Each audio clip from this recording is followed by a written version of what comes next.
Hello and welcome to today's video where we're going to do two simple lunch ideas that are actually very healthy and very yummy.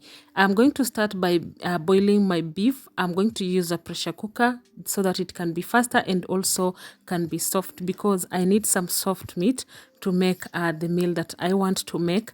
I will go ahead and also soak some lentils. I want to also use these lentils as a stew in some meals. I love lentils. I really love lentils. So I'm trying to remove some of the stones that are on the lentils. In as much as I bought these lentils while they are packed, it is not guaranteed that packed lentils don't have stones.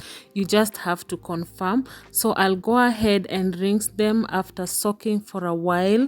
I noticed that I did not even remove the stones very well, so I had to go in and remove again when I noticed after I had soaked. So I'll add salt into my lentils because I love cooking my legumes with salt.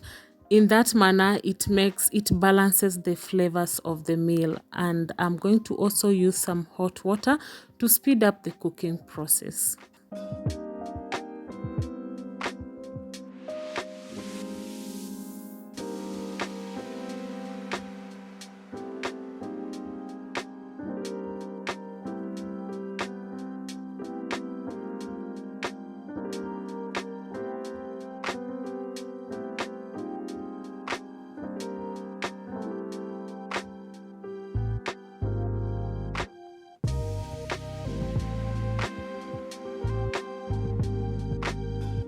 For a while now, we haven't been able to eat chapati. I don't know where the laziness came from of making chapati.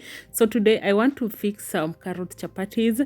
We love chapatis, but we've never taken carrot chapatis for the longest time now.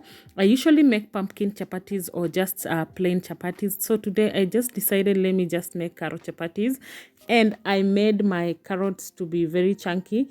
It's okay because I'll still handle the dough. So I've added only salt into my dough and the carrots only. I'm going to add some lukewarm water and a little bit of oil. I'll knead the dough, let it rest, and then I'll start making the chapati. I've made chapatis before in this channel, so it's not something new. So the process is just the same. So I'll not go into so much details in making the chapatis.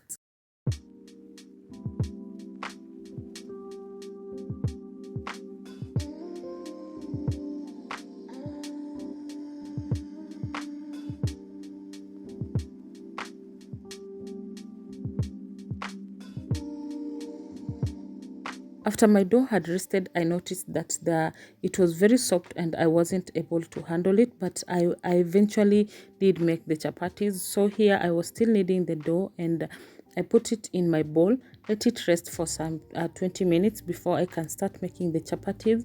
So before that, I want to make biryani. So I'll add my oil into the pan, then I'll be frying some onions that I've finely chopped. Yes, before that, the onions, I want them to just be translucent or get just a little bit of the golden color. I love them when they're just golden because if they turn dark, actually they're not going to taste good. They are going to be very bitter. I forgot to put salt inside the oil, so I did sprinkle the salt after I have removed them from the oil.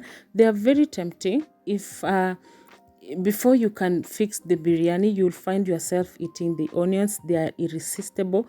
You'll find yourself eating them because they are so nice. So I've removed the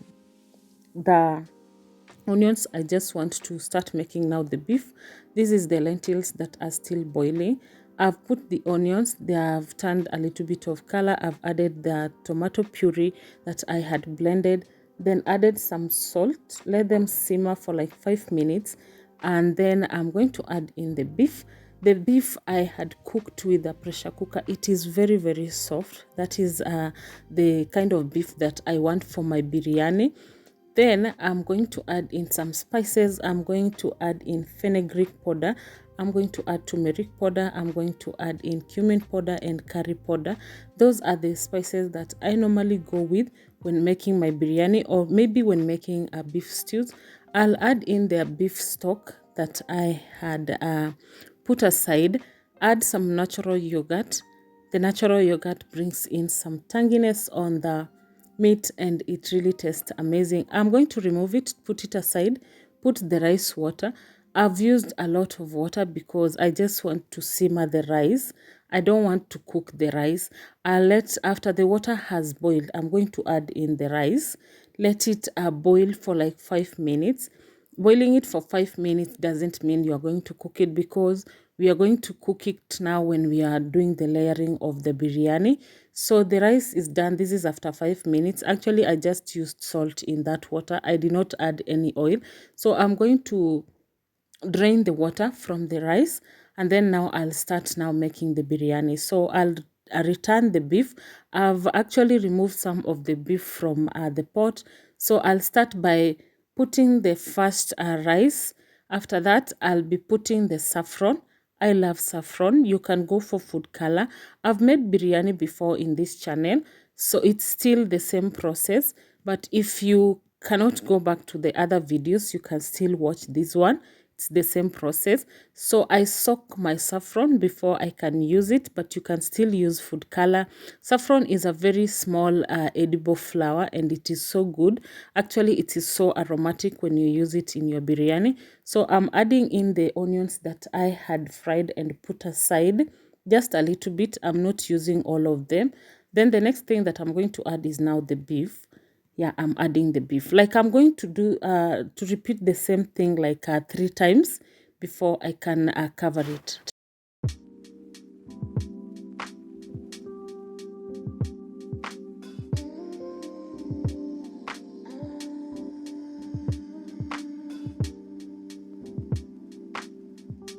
Have you ever made biryani before? If yes, let me know if this is the way to go with your biryani, or you have your own way of making biryani. Let me know. Maybe we can exchange notes. I can borrow some ideas, or maybe you can borrow some ideas. Yeah, so this is I think the last layer. Then I'm still going to top up everything from here. This is how biryani should be looking like. It should have like 2 colors or multiple colors: the white color, the saffron color, and the stew color. I'm telling you, the flavors in here are just amazing, and I love biryani. I would choose biryani over plain rice. I would be torn in between biryani and pilau, but I think I would go for biryani because that stew really has a lot and very nice flavors. Yeah, this is a very quick and easy meal to prepare for your lunch. Maybe during weekends when you just want to break the monotony of the foods that we commonly eat, you can just go for the biryani. You love it. Instead of going inside into a restaurant to order a plate at a very high rate, just try making it at home. It's easy, simple, and straightforward. So I've added the rest of the things up, and then I'm going to cover it. Then I noticed I'm not going to use the lid alone. I decided to use the parchment paper, and that was it. After like 5 minutes, the biryani is done. Can you see that? See those colors? I wanted to just garnish with the coriander for some nice colors. Yeah. So this is how the biryani looks like. We have the saffron going in there, the beef and the white rice. And this is very, very delicious. Normally, I put some butter also, but butter is not available at the moment, and it's not affordable at the moment. It's the price has really gone very high. As you can see, our biryani is done and it looks delicious.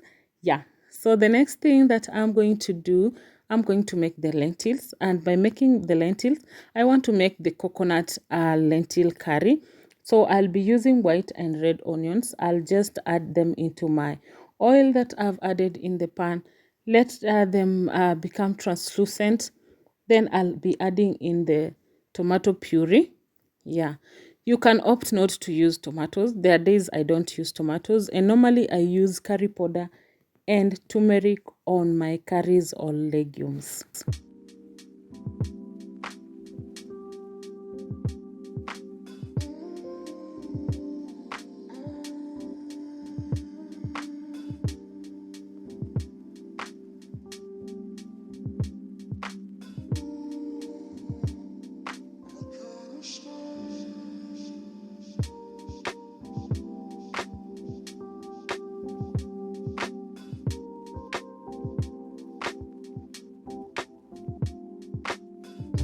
At this point, the tomatoes are well cooked. Normally, when you blend your tomatoes raw, just make sure that you cook them a little bit longer so that they can get rid of the raw taste and the raw smell. So I'm adding in the lentils. I'm going to mix the lentils well until they are well combined with the tomatoes. And then I'll be introducing the coconut milk in. Remember, coconut milk is the main ingredient in this curry. It's the coconut lentil curry, and it really tastes so good with the coconut. Actually, I went for this brand. It was my first time to use this Rasaku brand. I have a different brand that I normally use, but this was a little bit affordable, so I decided to go for this, and I love it because it's also very thick and it does well with the coconut stew. Yeah, the coconut curry, not the coconut stew. So I've been mixing until it's well combined. I'm going to cover it, let it simmer for 5 minutes, and then I'll garnish it with some coriander. Honestly, coconut lentil curry tastes so good and goes very well with chapati. It can go well with rice. They both do work. I prefer using it with chapati so much. Most of the time I just use it with chapati, and it is done, and it really looks so delicious. So the next thing I'm going to do, I'm going to make the chapatis. My dough has rested for like 20 minutes. I'm going to spread it out. I've done chapatis in this channel a lot, so it's something that is straightforward. I'm going to spread it out, section it, make the rounder balls, and then we'll now start making the chapatis. I normally dry my chapatis first before I can make the actual way of making chapatis.